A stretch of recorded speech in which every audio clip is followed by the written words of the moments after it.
ஹாய்ங்க. நமக்கு புடிச்ச ஆக்டரோட படம் பார்த்தீங்கன்னா, டீசர் வெளியானதுக்கப்புறம் 6 மாசம் ஆகும், 1 வருஷம் ஆகும்னு சொன்னாலே நம்மளால வெயிட் பண்ண முடியாது. இங்க ஒரு படம் பார்த்தீங்கன்னா, 100 வருஷம் கழிச்சு தான் ரிலீஸ் ஆகும். ஆமாங்க, அந்த படத்தோட பேரே பார்த்தீங்கன்னா 100 இயர்ஸ். இது வந்து ஒரு சயின்ஸ் ஃபிக்ஷன் மூவி.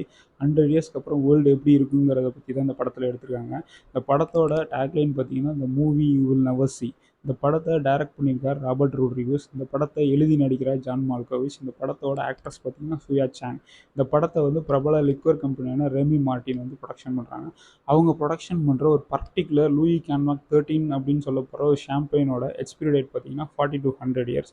அந்த ஷாம்பெயினோட ட்ரிபியூட்டாக தான் அந்த படத்தை வந்து 100 வருஷம் கழிச்சு ரிலீஸ் பண்ணலாம் அப்படின்னு சொல்லி பிளான் பண்ணியிருக்காங்க. அந்த படத்தோட ட்ரெயிலர் பார்த்தீங்கன்னா நவம்பர் 18, 2015 அப்போ ரிலீஸ் ஆச்சு. இந்த படத்தோட வெளியீடு பார்த்தீங்கன்னா நவம்பர் 18, 2015.